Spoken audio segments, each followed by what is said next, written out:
found out, or they heard that I was upset. And I went by and I looked at, and it was an improvement. And I didn't get back with them because I still was not happy. Then I feel that they have been working with me a lot more, as late as this afternoon after 5 o'clock. They're working with me to get, not to get, say what I want, but to make it a little bit more pleasant for me. So I really appreciate that. I really, really do.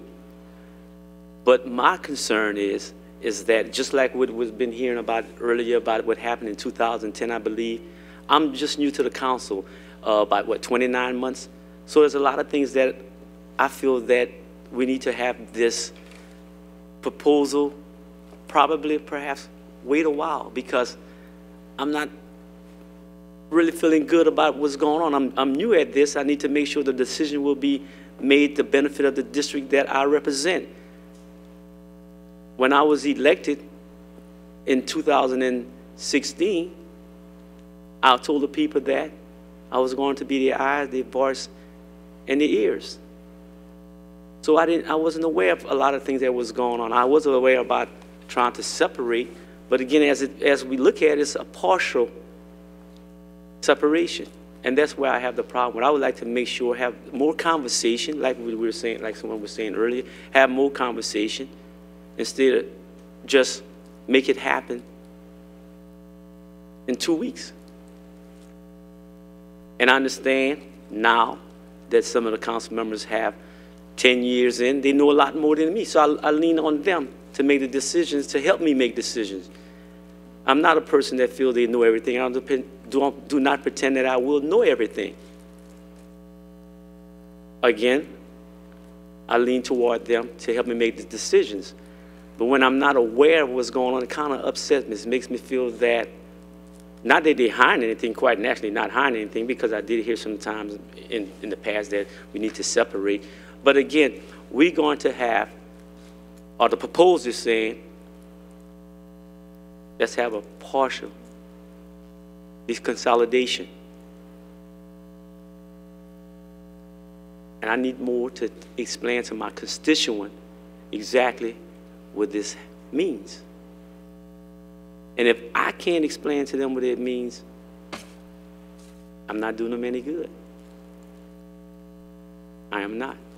And I want to make sure that my constituents that I represent understands, and the only way they can understand is if I understand. Earlier when I was reading something earlier about what's going on around the university and the LUS Fiber Hotel, I had several meetings with the constituent, and I did indicate it was over 100 people that attended. And I was very aware of what was happening, what was going on. I had other meetings concerning creative, the taxes and what have you, but there was a meeting that was always held so my constituents would know.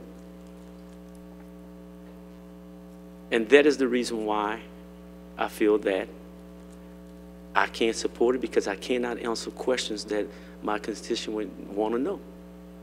And I'm the one that's asking. I pulled this so we can have a discussion, and hopefully some of these questions will be answered. It is hard, I believe it is hard to get people to understand if you don't understand. I know Mr. Andy Abe, if you don't mind mentioning his name, come up a lot every time, I guess, is when it's open for a discussion. And he always having something to say. And in fact, I encourage him to come. Him and I had a conversation a couple of months ago.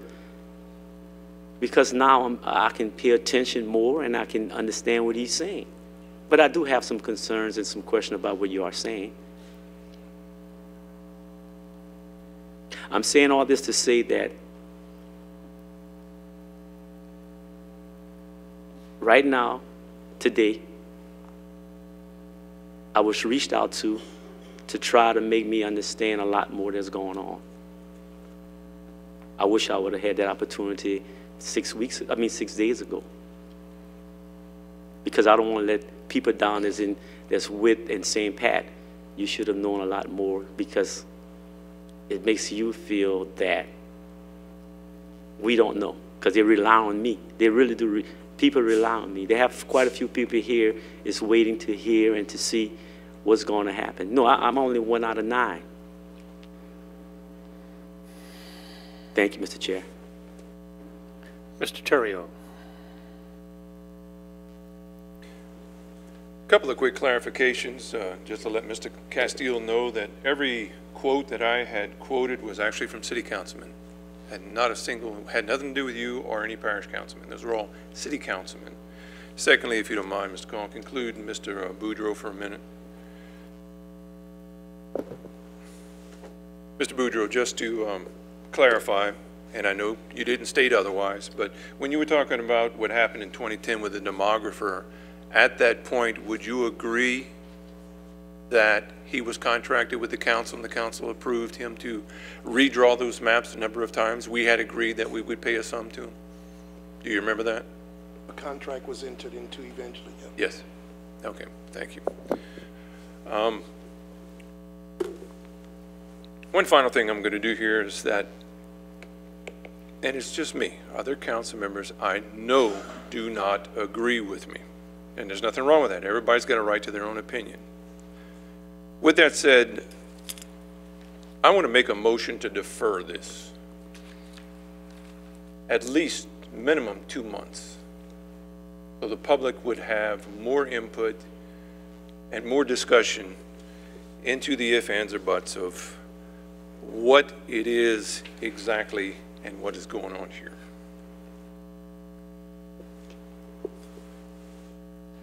There is a motion to defer on the floor. Do I hear a second? Seconded by Mr. Ballard. Is that it, Mr. Terrio? Yes, it is. That's all I have. Thank you.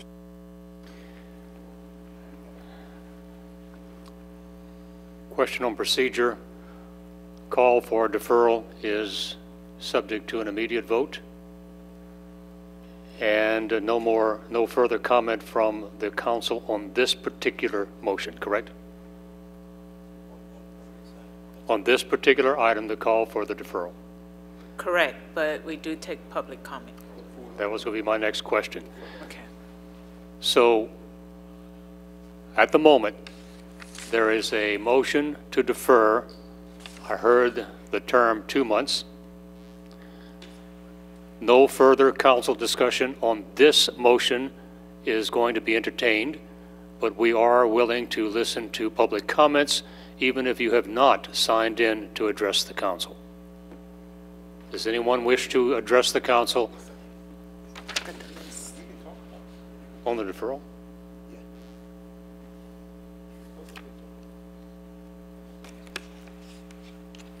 Right now, if you're intending. All right, Mr. Escott? Sure. If you're intending to, anticipating that you're going to call for a vote on the motion that's on the floor, that's been motioned and seconded, before you take that vote, you are obligated to allow public comment.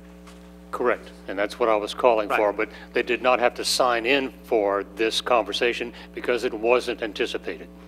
So whomever wishes to address the council on this motion. The chair's discretion. My initial thought would be that they would have to be of the class of people that signed in for this particular item. So you're considering this essentially an amendment? No, but it's similar to an amendment. It affects that. Now, certainly the chair does have some discretion if he wishes to allow for public comment beyond the list that is currently in place, but that's certainly the chair's discretion. I will take your advice made earlier, and those of you who have signed in to address this particular ordinance, if you wish to address the question of whether or not to defer, you're most welcome to do so right now. Should we call out the names, Ms. Williams? Yes, we'll call out the names, and if you would like to speak on the motion that's currently on the floor to defer the ordinance for 2 months, then you could come forward and speak to that motion. The first speaker is Andrew Abair, who signed in as a city and a parish voter. And those of you who do not wish to address the motion to defer, you still reserve the right to address the council at the appropriate time. Mr. Hebert. Thank you. I urge the council to defer. Thank you. On the motion to defer, would you like to speak, Conrad Como? He is coming forward. And the next one is Ravis Martinez. Always been my understanding, Conrad Como, although I'm an elected official, I'm here as Conrad Como. It's always been my understanding that the way this government operates is that introduction of items opens the item up for discussion to allow the public and those others involved in government to discuss and vent out the situation. Just deferring it just throws it out in the air. I say, go ahead, introduce it, but let it lay over for a while so that we all have time to address what Mr. Lewis was alluding to and other council members were alluding to. But go ahead and introduce it. There's no harm in introducing so that we can all talk through these issues. Thank you. Mr. Martinez. Good evening, Council. Ravis Martinez, District 3. I live in District 3. I work in District 3. My kids go to school in District 3. My wife works in District 3. I'm here tonight because I came to get those answers from the council to understand a little bit more about what we're proposing. Unfortunately, I didn't actually hear that tonight. I didn't get any questions answered on the why now, on how this is actually impacting the individual districts, the people that actually put this plan in place, and the rationale behind it. I also wanted to hear from our mayor president on his recommendation on the ordinance, but he's not satisfied or at a point to give that. To me, knowing that my councilman also is in that same position, I would ask that we defer this until all of us, including the public, can have a better understanding on this important issues. We need to make these changes. There's no doubt about it. We're in a position as a city, in a parish, where we need to get some things done. Ultimately, I feel that this is disproportionately affecting District 3 in a negative aspect, and it also may open us up for some liability in the future. So with that, I just ask that we defer. Next speaker on the motion to defer, Wallace Senegal.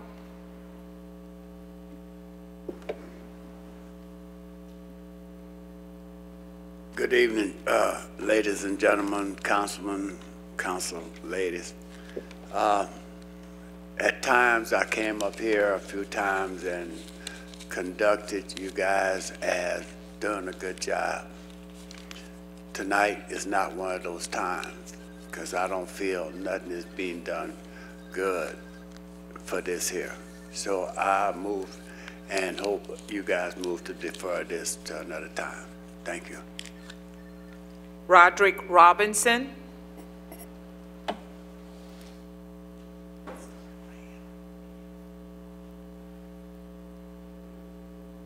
Yep, I'm one of them in the rural area and stuff like that.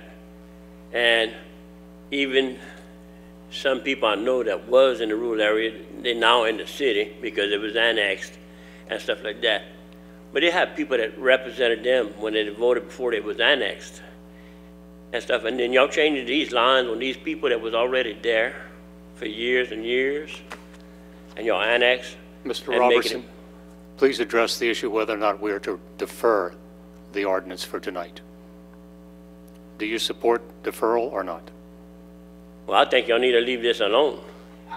Plainly, leave it alone. So I would take it you support deferral. Yes, that's a yes. Leave it alone. Thank you, sir.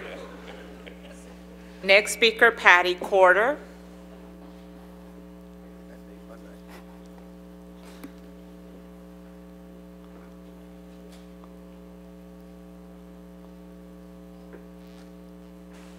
Good evening. I am supporting deferral. I'm asking you to get more information out to the public, and we need to make sure of exactly what's being voted on. And there's too many items in this ordinance beyond just separating into two separate entities. There's a lot more complicated information, so I ask that you defer and have meetings with your constituents. Thank you. Teresa Roloff on the motion to defer.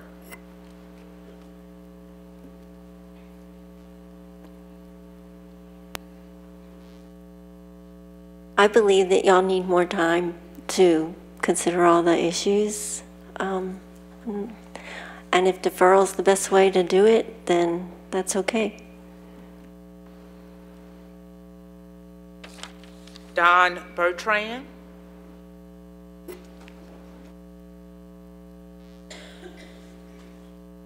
Do you know which way is the podium, Mr. Bertrand? I just didn't know which one to go to. This is a new side for me. Ladies and gentlemen, I would ask that you not defer. You will have another opportunity to defer in 2 weeks. If in 2 weeks you can't reach the level of understanding, then you can address it at that time, but I think you need every opportunity to move this forward. And as I heard Mr. Castile say earlier, this has been going on since 2010. And I was a councilman at that time, and I've been looking forward to this to move forward for a long time. I don't know that if you wait any longer, you're going to bring everybody around. I think that's why it should go to a vote. I have some concerns about things in the ordinance as the way it's presented, but I don't think waiting is going to solve anything.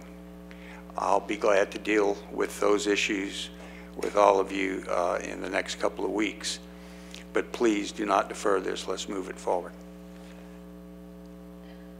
Thank you. And Mr. Chair, he was the final speaker. There were 5 citizens who did not wish to speak, who signed in support of the ordinance, and as well, the council staff received calls throughout yesterday and today, and 27 citizens logged in to voice their support for it, and 5 were against it. Thank you, ma'am. The motion on the floor is to defer, and that is for a 2-month period, and that will be the vote to be taken now. Please call for the vote. District 6? No. District 7? No. District 8? No. District 9? Yes. District 2? No. District 3? Yes. District 4? No. District 5? Yes.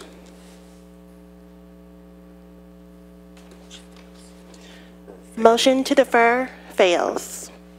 We'll now continue discussion on the ordinance under consideration. We have a motion and we do have a second. I think we have heard as much as we can from the council members, and we'll move on to public comments. Speaking on the ordinance to introduce, first speaker is Andrew Hebert, who signed in as both a city and a parish resident.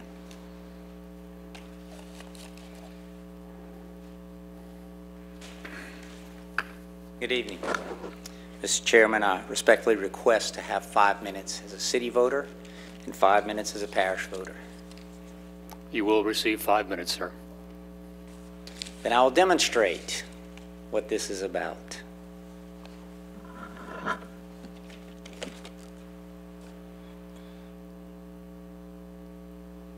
See those? Those are registered City of Lafayette voters. You see these? These are Lafayette Parish voters. They're the ones who are going to change their government. It's interesting. The registered voters in Lafayette Parish in the unincorporated areas are going to vote whether or not the City of Lafayette should have a separate council. The City of Broussard Parish voters are going to vote whether the City of Lafayette voters should have a separate council. However, if the city voters of Broussard want to join Lafayette Consolidated voters, Lafayette Consolidated Government, they get to have an election in their town with only their voters voting for it. But wait, City of Carencro parish voters are going to get to vote to change that government. For the City of Lafayette, City of Dusson, City of Scott, City of Youngsville, parish voters are going to vote whether or not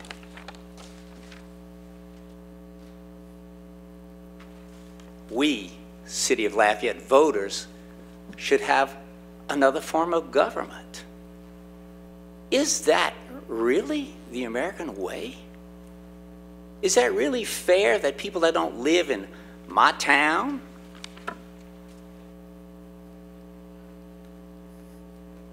get to vote for their government?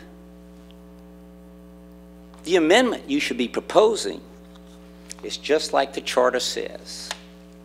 If a small town wants to join the City of Lafayette, the consolidated government, they will have their own election held in their city, and then the entire parish will vote whether or not to allow them to join. So why should people living outside of my corporate limits decide my government? That is not fair. That is not equal representation. I speak of Lafayette Parish 1. This is Lafayette Parish. This is Lafayette Parish 1. We voted to merge the City of Lafayette with the parish. You need to do that, because I know why there's a hurry to do this. Because I think at the last meeting when y'all set up the fire districts, y'all realized that Mr. Cox, who doesn't represent any parish representatives, is going to get to vote on how they spend them tax dollars. And I think there's another reason. Your revenue sources, the unincorporated in the City of Lafayette, sales taxes are declining. Well, let's bail out before the boat sinks. I think that's exactly what you're trying to do. We voted to merge under one governmental entity called Lafayette Consolidated Government. One elected body, one elected mayor president, one tax, one law. Mr. Cox, you struck me. You said the unincorporated area is not included anywhere in the charter. So why do y'all make two separate laws for the unincorporated areas in the City of Lafayette? Why do you always do that?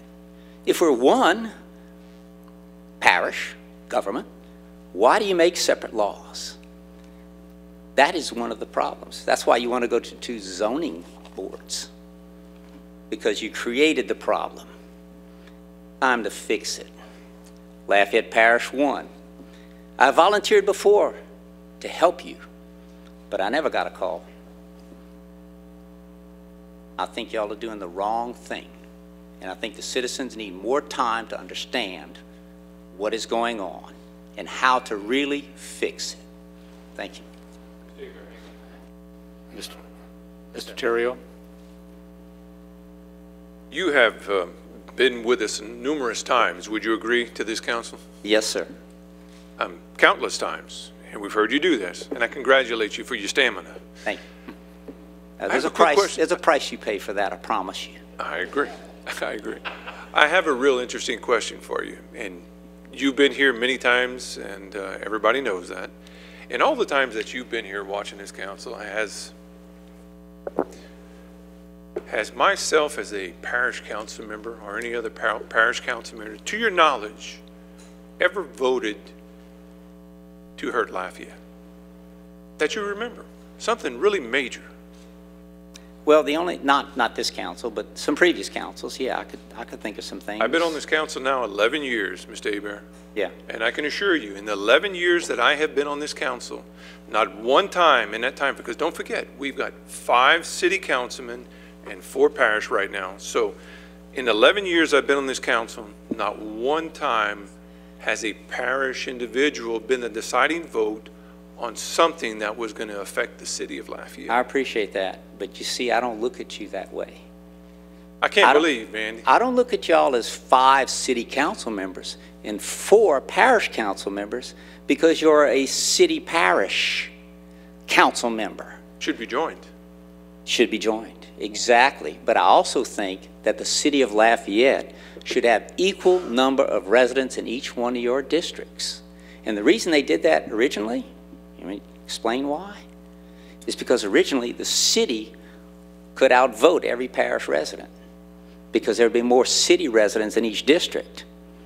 And now that the tables may be turned, where we'd have to gerrymander the districts in the parish, like you've gerrymandered the city districts from the very beginning, might be another urgency to change. All right, Thank you for your comments. One final thing, and then I'll let Yes, you sir. roll. In the 11 years I've been on the council, and a number of the council members, even with the problems that we have, hasn't Lafayette prospered and moved forward? How many top 10, top 20, top 100 lists has Lafayette made in that time frame, in best of, and been noted for this and that? So there's so many accolades that Lafayette has gotten with this existing body. The happiest city. I agree. Ignorance is bliss. That's all I have. Very good, Mr. Yep. Hebert. Okay, Mr. Terrio. Next speaker, please. Conrad Como.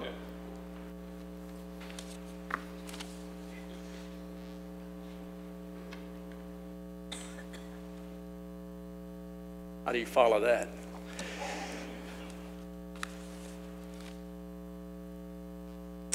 I've been involved in, Conrad Como, assessor, but here is private citizen, former parish council member. I've been involved in local government over 30 years, and during that time, there's only one vote that I regret, and that was the vote on consolidation. I've never said that publicly, but I'm saying it now. We've had this experiment for 20 years. And as was pointed out, it's hard to serve 2 masters. I believe what ended up happening here was really a disservice to both the citizens of Lafayette and the citizens in the unincorporated area. Why? Because you're trying to serve 2 masters. Those interests may not always be the same. And therefore, you're tugged in 2 different directions. Now, if you were a machine and I could program you to vote your 15% interest in the city because that's all you represent, well, that's one thing. We're all people. We're not machines, and we're not programmed. So what Mr. Hebert was alluding to earlier, yes, there were some decisions made by councils that were detrimental to the city of Lafayette. We can't deny that. To fix it, Mr. Terrio, deconsolidate. But I think everyone here knows that that's not going to happen. So what's the next best thing? Fix it the best we can. Fix it the best we can. The city of Lafayette deserves to have representatives within the city of Lafayette only voting on how the taxpayers' money from the city of Lafayette is spent. Plain and simple. You hear about taxation without representation? This is just the opposite. Representation without the taxation. People in the unincorporated area and in other small cities don't pay a dime of city tax, yet they vote on it all, according to the way it's set up. It's time for us to fix that. Is this the perfect solution? No. But the introduction allows the public discourse to start. So now I and other people involved, all these people here, will now have an opportunity to study what has been proposed and give you suggestions about how to move forward and how to draw the maps. I can tell you from sitting on the parish council, it was never, ever intended that all council members would vote on utilities and issues. Never. Yet, the first council that went in somehow managed to twist that because of some ideas that were presented by attorneys or others, that's how it had to be done. I guarantee you, from sitting on a council, it was never intended to be that way. Never. Yet here we are today, everyone voting on it. That's just one issue out of the many. So, again, I would ask that you allow this few months for everybody to digest, work through the issues, and then present the final for adoption. Thank you very much.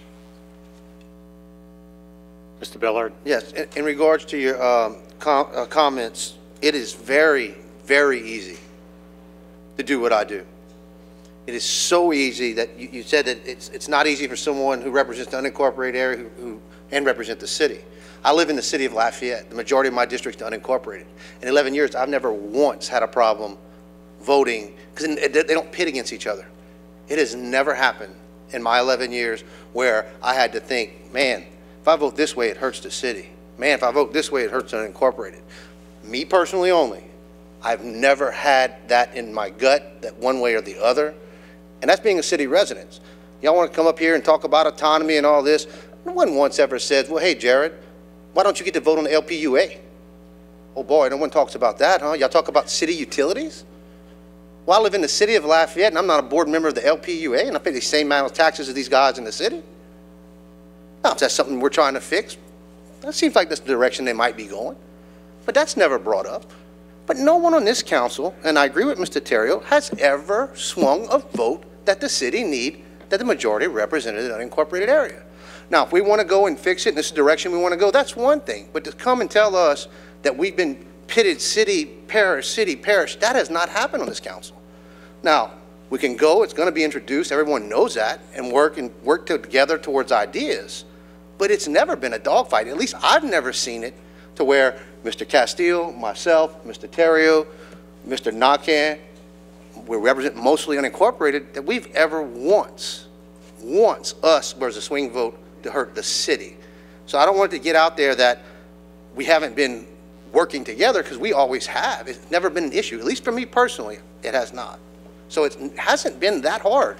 It's been relatively easy, in my opinion. I just wanted to add those comments because you mentioned how hard it was, and it's not. I live in the city.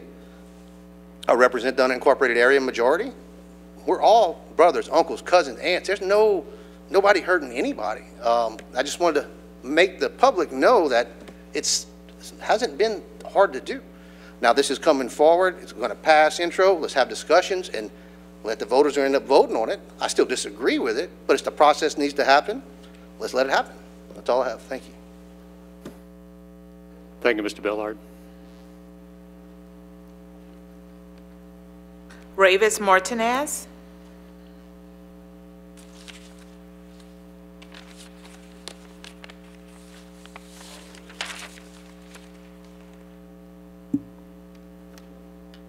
Ultimately, again, I'm asking the question of why now? If we have a census in 2020, why are we moving forward right now? What's ultimately at stake now versus then, when the likelihood is that we will be doing some type of movements with our districts? So I asked the council again, why now? And specifically for my district, which in looking at the maps is severely impacted over the other districts, why wasn't Mr. Lewis included? Why wasn't he included in those early discussions on this matter? Because ultimately, in looking at the changes of the maps, he will not only be losing the downtown area to another district, but the African-American percentage would also decrease. And I know there's been some movement in some different maps, but there's been no input at this point. And for me, as someone that looks at numbers every day, I still haven't seen the actual numbers or the data, and I'm not sure if 2 weeks is enough time for myself or this council or our president to digest. So again, I ask that we take a serious look at what we're doing today, because if we do move forward, when we come back in 2 weeks, we may be looking at some other issues. So for me, it's best if we take our time and wait and do this the right way. Again, I definitely appreciate all the work that the Committee of Three has put together on this.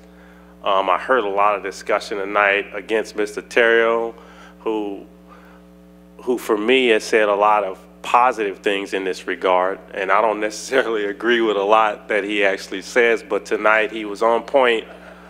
And I want to say that publicly because I was a bit disturbed by your response, Mr. Castile, in how he approached his answers, because I wasn't taking offense that he addressed it specifically to you, but I do understand that you're seriously invested in the plan that's presented. I just want clearer heads to prevail, and we do the right thing for the citizens, and specifically for me and my family. So I thank you for your time. Thank you, sir. Mr. Terrio?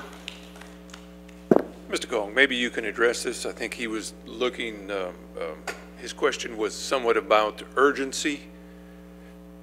If this doesn't make, I'm asking you, Mr. Gong, because I'm sure you know the ins and outs of this, is that if this does not reach final by the 24th, does it miss the December election? What is the cutoff for that time frame? To my knowledge, that is the last opportunity to make the December 7th election, December 8th, I think. So if it's not approved by the 24th, it does not make the December election. It does not make the December election, but I will make the comment that there would be another opportunity, and I'm not encouraging this, that we could address this at an election on March 30th of 2019. No, with this one, even in December, we'll be lucky to get 10% turnout. Okay, I just wanted to try and clarify for Mr. Martinez, is it? Yes, sir. Thank you. Okay, thank you so much. Thank you, sir.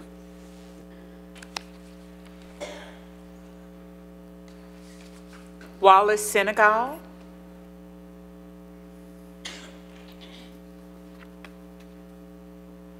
Good evening. Back up here again. Wallace Senegal, for the record.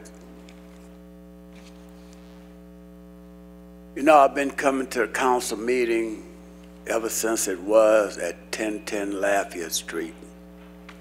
Seen a lot, heard a lot, been involved in a lot. Redistricting those lines, I call it gerrymandering. I said one time, more likely, for people that don't know what gerrymandering is, it's called segregation. And it seems like this is what's trying to happen now. Segregation through gerrymandering, redone the line. The last time I was at the council, at one point, we redrew the line to bring the parish into the city. And when we brought the parish into the city, guess what happened? Lafayette City lost their power plant to the parish. Now, I may not know what I'm talking about, but I bet you guys could go and investigate that, and the city power plant is in the parish. This is why so much water is gone to the parish, and like Mr. Robert is trying to get water in an unincorporated area. I don't like it. I don't like the way the lines are being drawn. I don't like the insto presto that we come out and try to change. consolidated government. And I'm all for change, but not at the expense of gerrymandering. Mr. Terrio, I understand where you're coming from, man. Like that from the heart. Councilman Pat Lewis, thank you for bringing everything up. But this here, from what I've seen, is to get people reelected to the council. People that want certain area to take over the city. You want downtown? You want to get reelected? You know for a fact, Mr. Castile, we had a few words about it. You didn't know we was talking about deconsolidation, because I did say how money goes into, the city money goes into the parish. I didn't have no problem with that. But right now, I see it as being gerrymandered. We are being gerrymandered, and we're being gerrymandered hard. Councilman Liz, you got a good district gonna be coming up. As if they redo the line. We're all gonna fall short, but District 3 will fall even shorter. Thank you, guys. Roderick Robinson.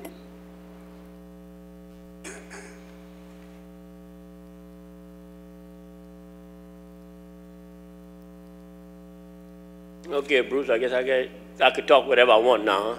We don't have to defer it or forget about it? Absolutely. Okay. So what I was trying to say and stuff like that, the city keeps annexing property. It came from the rural area. It's in Parish. You can't get no bigger on the Parish, right? So it gets from the rural area. When the city annexes this property, shouldn't it have electricity, sewer, water, and all that? They got a lot of stuff y'all annexed, still don't have all that stuff that's been in there. We are all human beings, people. They ought to be worried all about people. We all one. And take your votes like it is. We just live in different places. But that deconsolidating stuff, it was the city that came in at first, voted it in, because they had more people in the city. Then, now we get more people in the rural areas and the small little cities. That's where you're having your trouble. Keep it the same way it is. Your city money stays with the city. Rural area stays with the rural area. You're voting, that's all y'all concerned about. These people have been voting good.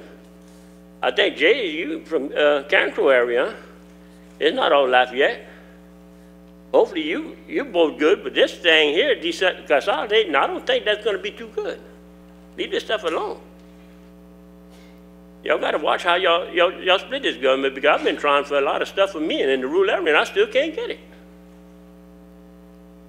So I try, and I leave it alone a while, come back, try. But that's way before y'all was ever here. None of y'all was here. And so Purvis was used to be here, check with him. You, Mr. William, you know me, huh? Yeah, I've been here a lot in your office, a whole bunch of years. The government's supposed to be working for the people. I ain't never got nothing done, me personally. But y'all got to get together on this thing here. And I say put all the money in one pot. As y'all get a job, if it's in the city, finish your sewer, finish your electricity, finish your fiber optics, get y'all started. I don't like the fiber optic because, does all the city have fiber optic right now? Every resident in the city of Lafayette have fiber optic? Because I hear it's going to Youngsville, Broussard, and all that. That's out of the area. Are y'all out to make money or serve the people? That's what I'm trying to figure.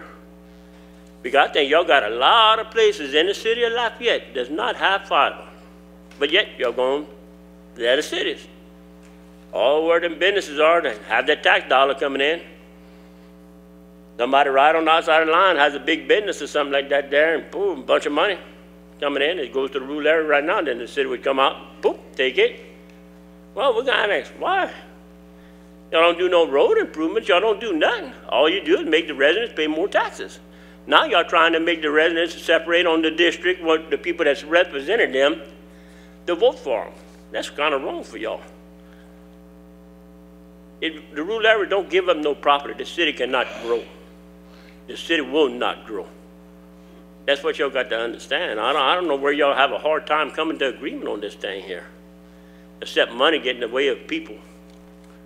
That's what I think. So I tried for a lot of stuff. I can't get none. I've been trying for years and years. The stuff I got to do, I got to help my neighbors out at my expense, do this, do that. But still get nothing done from the government. So the government's supposed to be for us, not for yourself. That's how I feel, the way y'all arguing back and forth and stuff like that. William didn't say no names.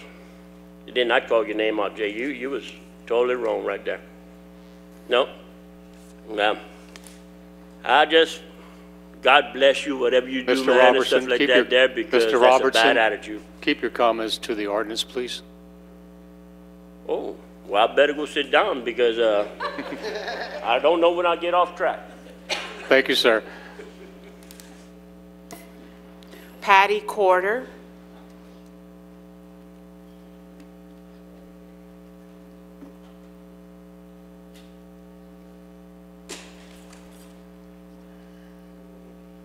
Good evening again. One of the problems that I have with this ordinance is that the public has not had any input whatsoever. There are some people that watch on AOC. There's some people that don't even get the newspaper. The public is not really aware of the ins and outs of this ordinance as they should be. Every time there's an issue in town, whether it's University Avenue, the horse farm, there's numerous meetings with the public. There has been none with this ordinance at all. That is the way you get input from people when you meet with them. Also, it hasn't been mentioned that if you form these new committees, that all of you that are term limited will no longer be term limited. You can run for these new positions. Everyone in this room has a problem with Congress or somebody saying, why aren't these people term limited? Well, you're taking that away, again, on a local level. None of you are saying, well, I won't run again. I just want to change this for the benefit of the people. Each one of you that's term limited can run again. And I don't think the public is aware of that. Another issue I have is Patrick Lewis mentioned about the census. There has been a large exodus of people outside of the city into the parishes, specifically Lafayette Parish. It will make a big difference population-wise on who you represent. And I don't see why you can't wait till that time to go through this motion. Another disturbing thing I find is that our parish president has no opinion on this issue. He should be more aware of the ins and outs of this than any of all of you. And when he states at this time that he has no opinion, that's a little troubling. He should know this back and forth. We're here, and a lot of people have come to speak with you before about that we're not really consolidated. Well, what you're going to do here is to make it even worse. You're going to splinter it even more so than it is now. If you're going to divide the government, you need to do it all the way through, not parcel at a time. And I really think that this is being rushed at the wrong time. It bothers me that some of you are being almost lobbied at the last minute to approve this when you were not aware of what was going on.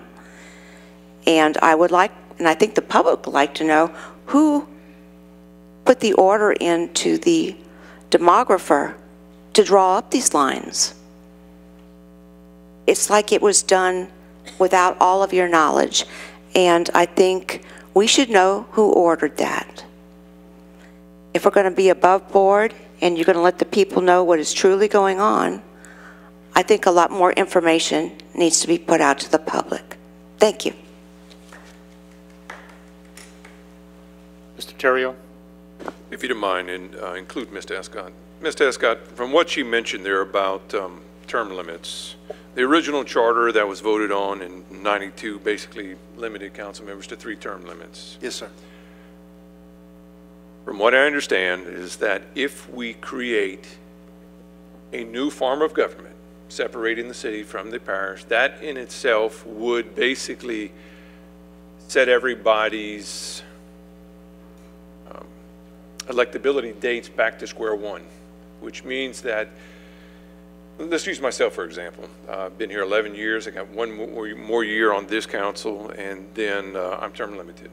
But if this passes, then because there's a new form of government, not that I will, and I can assure you I won't, I would be able to run for re-election again for the parish council. Under the, well, let me clarify something. The form of government is being modified. Right. The current form of government has a single body as the legislative branch of the Lafayette City Parish Consolidated Government.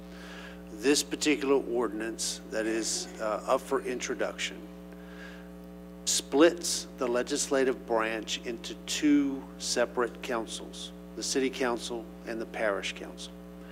Those 2 councils, acting jointly, remain the governing authority of the Lafayette City Parish Consolidated Government, which still survives even after this ordinance, if it were adopted and if the voters approved it. So just, I want to make sure that's clarified. Now, to your question. Currently written, as currently written, under the ordinance and the proposed amendments to the charter, you would be allowed to run, or qualify, I should say, for an election that ultimately would be held for either the city council or the parish council if you so qualified under the rules of residency and domicile. That is not an absolute. It is dependent upon the 2/3 vote of this council if they choose to prohibit or limit that ability. In other words, you could very well include in the amendments to this charter a prohibition by all the current city parish council members not being able to run for either of the new councils, and that would be just as legal as if you would allow that. So okay. It's totally dependent upon you as a body. Okay, I got you, and I appreciate that clarification. Let's drill down a little further myself, because I do not live in the city of Lafayette. I live in the unincorporated, so actually the only position I'd be able to run again for, if, quote, I wanted to do it, would be the parish council. Correct, as long as the amended charter didn't prohibit it. Right. But a city council member would actually be able to run for 12 years on the city council and then run for 12 years on the parish council because they're in the parish. Assuming that the charter was not amended to prohibit that, that'd be correct, because the city of Lafayette is in the parish of Lafayette. Okay. Okay, thank you for the clarification. That's all I have for now. Thank you. And Mr. Terry, I would just add that there is the option there if you wanted to, if I wanted to serve on the city council for 4 years, I could. Then I could switch over to the parish council for 4 years, and then I could switch back to the city council for 4 years. All of that is allowed as proposed in the amended ordinance. Not that I would do it. Not after tonight. Next speaker, please. With Mr. Bertrand removing his name from the speaker list, our final speaker for tonight, for this item anyway, is Teresa Roloff.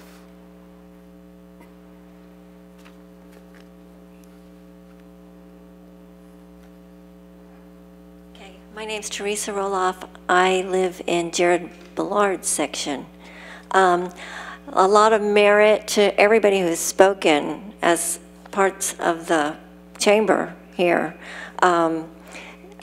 just to say that all in all, a lot of this is very confusing to just the regular citizens as far as really what the motivation is. That said, I live in Scott.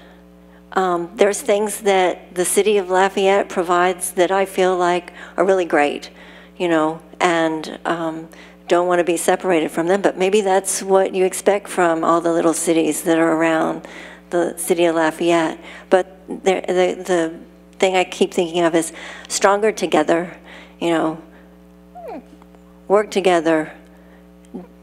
And I had heard that there is a possible problem about the census because maybe the census will turn out where a way that you don't like. But hey, it is what it is. And I just hope that you're really mindful of all your people, because we consider ourselves part of the Lafayette Consolidated Government's body. And we rely on you to make good decisions for everybody, not just your district. Thank you.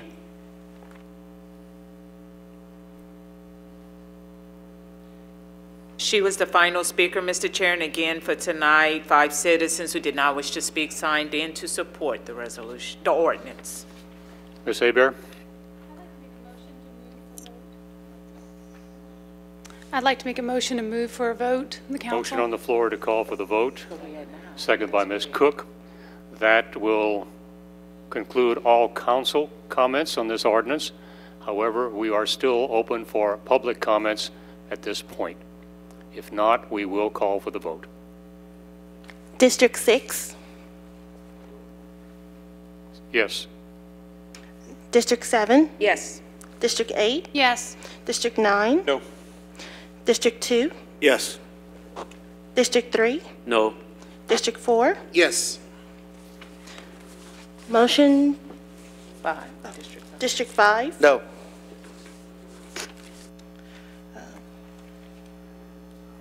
Motion to call for the vote fails. motion to call for the vote fails. No, it's approved. I'm sorry. It's approved. Approved. It's approved. I'm sorry. Okay, that was the vote on the call for the, that was on the motion for the call for the vote. Now we will have the vote on the ordinance as presented. And based on input from the legal counsel, only 5 votes are required for introduction. This is the call for the motion to introduce the ordinance. Correct.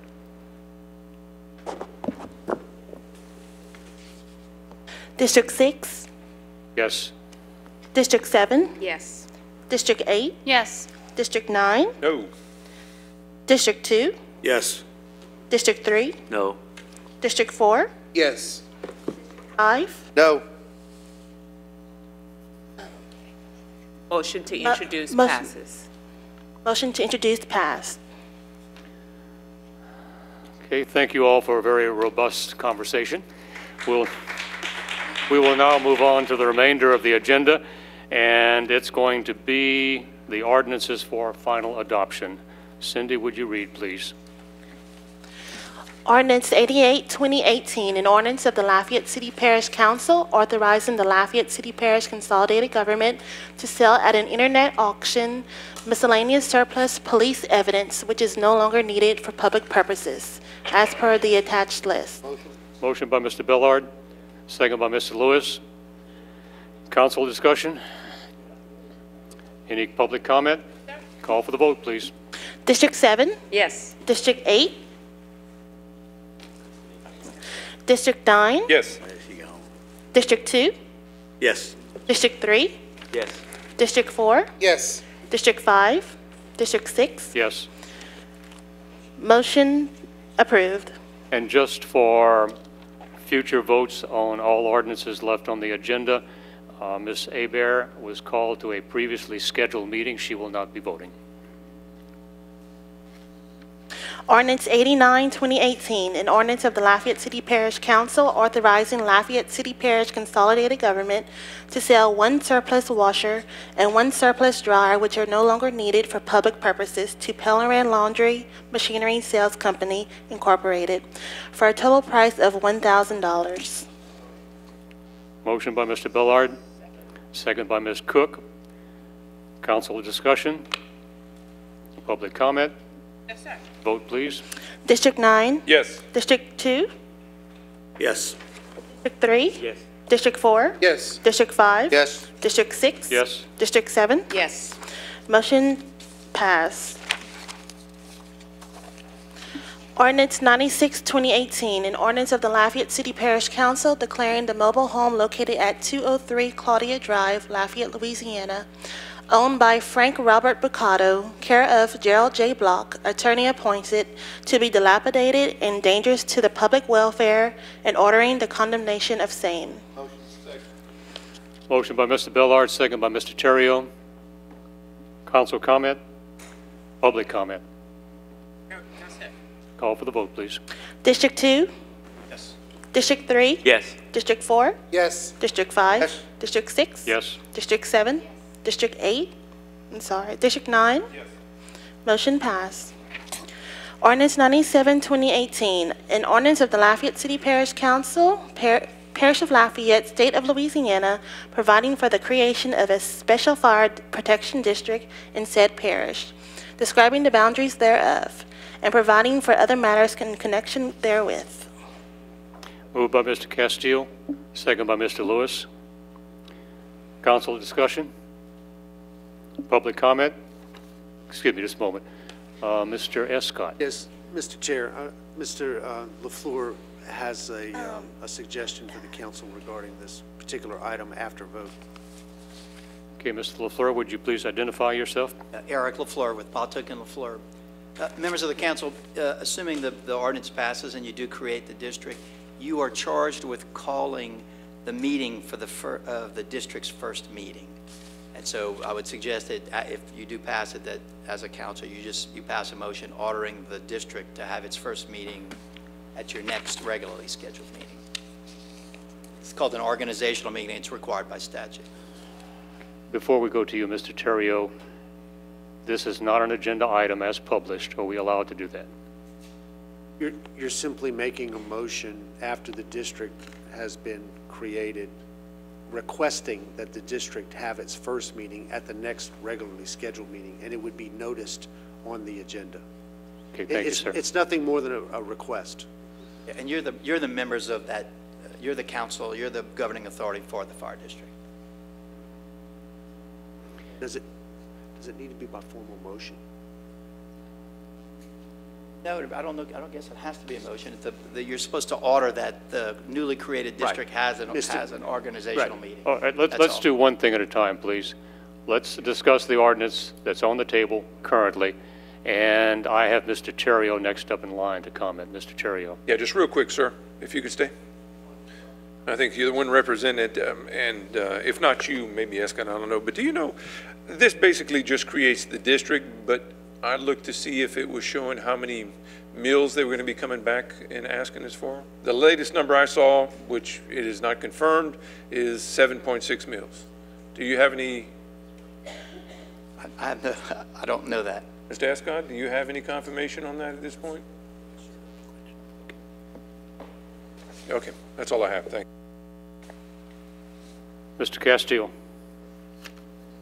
Yes, that hadn't been decided yet, Mr. Terrio. We're still meeting, the liaison committee is still meeting with the fire chiefs and the Lafayette fire chief to come up with that number to see what it's going to take to operate this district. And at that time, I think there's a deadline or something that's coming up. But whenever that's decided, everyone will know. It will be sent out. Thank you, Mr. Chair. Mr. Bellard. I'm assuming we would have to vote on that as a resolution once that's done. Whenever. You're talking about what now? Once they decide, whoever decides what the millage is going to be, that's going to be a resolution to the council? Yes. And then it'll be publicly known then? It's the and same. then we'll vote on it as a resolution, either yes or no? Exact same or process. amended? Exact same process that you follow as the governing authority for the parish and the city. That's what I thought. Want to make sure. Thank you. That's it for council discussion. District 3? Oh. Yeah, we got public comment.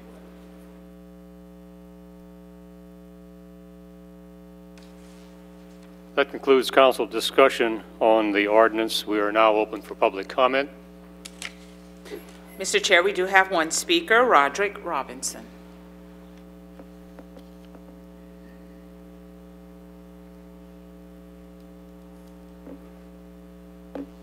Kind of looks like I'm back up here again. Okay, this here looks like a fire department, stuff like that. We got volunteer fire department out in the rural areas and stuff like that. I thought if a major fire starts or something like that, if they have trouble, I thought the next available fire truck would come like this here.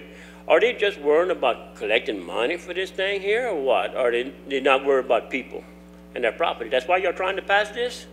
We got volunteer fire department been in the rural area for years, all over the place. They got a major fire. I think, oh, y'all don't want to send the city out here. That's what it is. Y'all don't want to send none of y'all city trucks to the rural areas, right? That's what y'all after? Y'all want to have a separate fire station put up for the rural areas, not volunteer, because y'all do not want to send city truck, fire department trucks to the rural area. That's my understanding on this. I'd like to know if that's what it is. I don't see nothing, nobody doing something like that there. And so, why y'all want to set up fire departments in the rural areas? Mr. Bellard may have a response to your, Mr. Bellard may have a response. The city and municipalities already do respond to the rural area, and we pay for those services. What this is going to do is increase your property tax to give money for the unincorporated areas to build their own, maybe fire stations, own equipment, etc. So to answer your question, it's not that they don't want to come out, because they already do. We do pay for those services. This is a property tax that will allow the unincorporated area only to vote on it, and only them to decide what they do with the money is whatever the district decides, if it passes or doesn't pass. Yeah. Does that answer your question? So volunteer fire department's going to be done away with or something like that? I wouldn't think so, but it depends on, that would be up to the board. Yeah, in the district. It seems, I got volunteer not far from my house and all this here and everything else, and now we do donations, all this other stuff. Now I'm gonna have to pay more taxes on something like that there. It sounds like the city don't want to come in. You say they do. They but do. Why put this up? Did the people come up with this, or y'all coming up with this? The people didn't bring this up to y'all opinion and stuff. Y'all coming up with this on your own, just trying to come up like that there whenever y'all annex property so it come closer to y'all. The people, I'd like to know the names of people that asked for this here and see.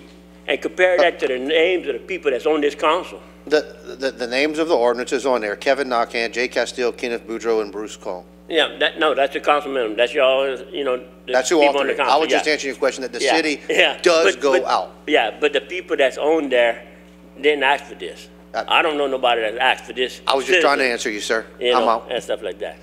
So that's what I'm concerned about. So just trying to get blood out of a turnip when the rural area don't have no more blood in it.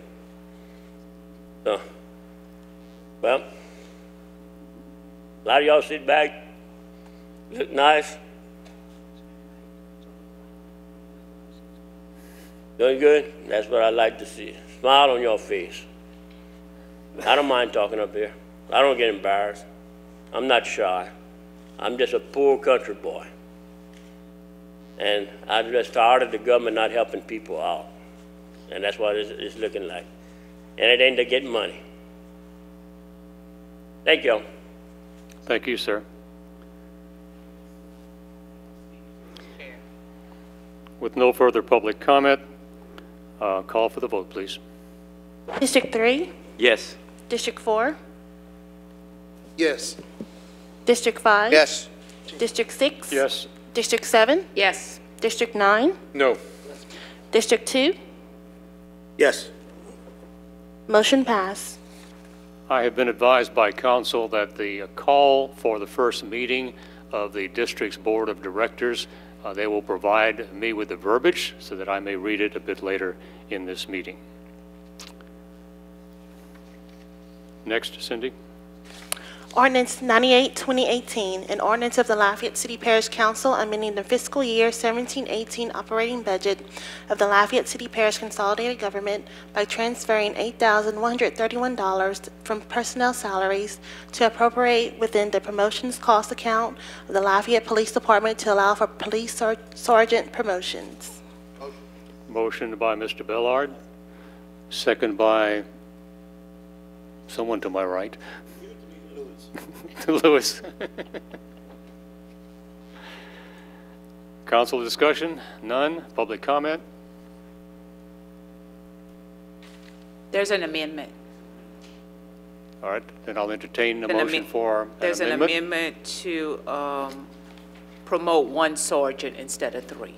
I'll make that motion. Motion by Mr. Bellard, seconded by Mr. Castile. On the amendment. Yeah, okay. Any council discussion on the amendment? Any members of the public who have signed up to speak to the ordinance would like to address the amendment? There's no one signed it. Then let's take the vote on the amendment. District 4? Yes. District 5? Yes. District 6? Yes. District 7? Yes. District 9? District 2? Yes. District 3? Yes. Motion to amend pass. On the motion as amended, any council discussion? None. Any public comment? Sir. None. Call for the vote, please. District 4? Yes. 5? Yes. District 6? Yes. District 7? Yes. District 9? District 2? Yes. District 3? Yes. Motion pass. Next, please. Ordinance 100, 2018, an ordinance of the Lafayette City Parish Council amending the fiscal year 17-18 capital budget of the Lafayette City Parish Consolidated Government by transferring $965,000 from various matching funds accounts to the MPO LCG Road Overlay Program MTC account in order to consolidate matching funds into one account within the Public Works Department. Motion, please. Motion by Mr. Boudreau, second by Mr. Bellard. Council discussion begins with Mr. Boudreau. Got a question for Ms. Toops, please. What is the MTC account? Can I defer to the Public Works Director? Sure, sure.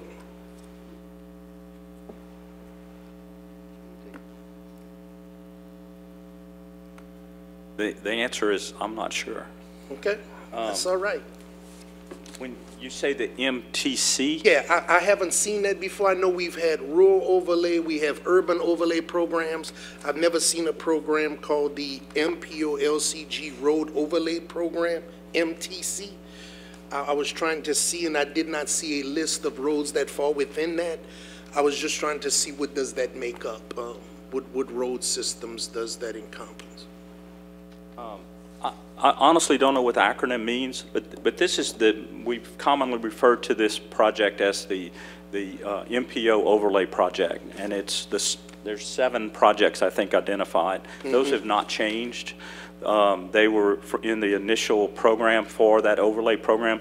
It's an MPO project, as you know, the complexity of an MPO project, right. But it was strictly. These funds are, I'm sorry, but these funds are MPO funds, yes, that were already budgeted for some MPO identified projects within the Lafayette City Parish, and they're being moved into one of our accounts to be distributed? Or? No, these are the matching funds that we had to put up as LCG to match the MPO funding.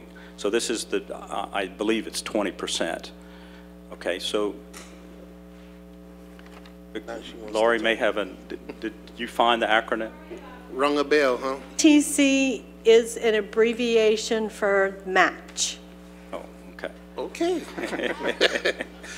So I was thinking it was an acronym because it was all in capital letters. Apologize for that. And I want to thank my civil servants who are listening and paying close attention to the council meeting. Right. And hence the difficulty of working for accountants. Yeah. So again, just to be clear on what's happening, there are multiple projects, so these projects aren't changing. That's correct. What happened was when the MPO project was first developed, they thought there would be separate little projects, and they've all been just rolled into one project, though they are these same streets that are identified. And at the time that the accounting was set up, they were put into 7 or 8 separate accounts. So as we are proceeding to finalizing those plans through DOTD being the MPO representative, but DOTD is developing those plans, we expect that some of the estimates are going to adjust as the plans are developed and become refined. So the matching funds would have variations in what's necessary to match that particular roadway. And so instead of getting to different stages of the project where we would not be able to provide the matching funds for any particular invoice on a specific